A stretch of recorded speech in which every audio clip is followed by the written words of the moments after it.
Noodles খাওয়ার সময় আমরা সবাই চাই যে নুডলসটা ইয়াম্মিও হবে আবার স্পাইসিও হবে, আর দেখতেও কিন্তু ঠিক সেরকমই ইয়াম্মি আর স্পাইসি একটা নুডলস নিয়েই আমি আজকে চলে এসেছি। আর এই ইয়াম্মি স্পাইসি নুডলসের রেসিপি আজকে আমি তোমাদের সাথে শেয়ার করব।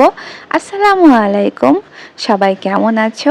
আমি আলহামদুলিল্লাহ ভালো আছি। চলো এখন আর দেরি না করে আমাদের রান্নার কাজ শুরু করে দিই।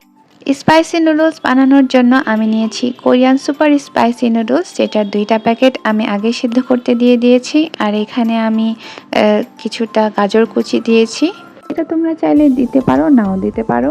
এই নুডলসগুলো সিদ্ধ হতে কিছুটা সময় নেই, তো এটা আমরা ভালোভাবে সিদ্ধ করে নিচ্ছি আর সেটা এখন আমরা এক পাশে রেখে দিচ্ছি। আর এখানে আমাদের স্পাইসিনেস টেস্টিনেস বাড়ানোর জন্য আমি এখানে সস নিয়েছি 4 টেবিল চামচ পরিমাণ, 1 চা চামচ পরিমাণ সয়া সস ও 1 চা চামচ পরিমাণ চিনি আর সামান্য একটু পানি দিয়ে এটা ভালোভাবে গুলিয়ে নিচ্ছি।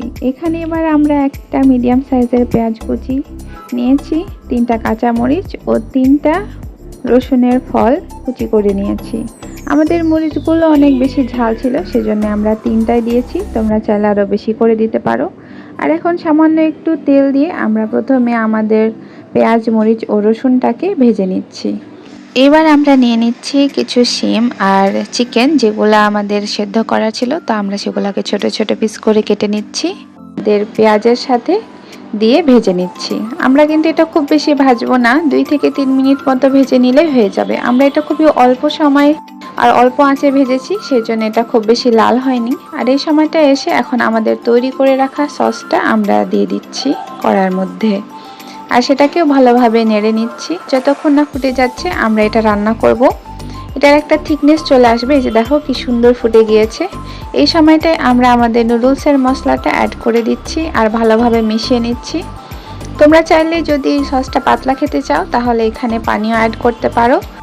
আমরা আমাদের সেদ্ধ করে রাখা নুডলসটা অ্যাড করে দিব আর ভালোভাবে মিশিয়ে নিব।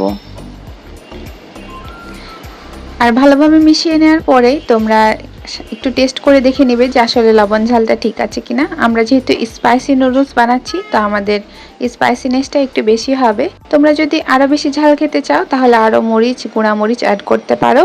আর এই তো এখন আমি সার্ভ করে নিয়েছি। এখন তোমরা মজার মজার স্পাইসি নুডলস এনজয় করো। এটা দেখতে ইয়াম্মি আর খেতে অনেক ইয়াম্মি আর স্পাইসি। তো এই তো ছিল আমার আজকের ভিডিও, কেমন হয়েছে আমাকে জানাতে ভুলবা না কিন্তু। ভালো লাগলে লাইক সাবস্ক্রাইব করে দিবা। সবাই ভালো থাকো, আল্লাহ হাফেজ।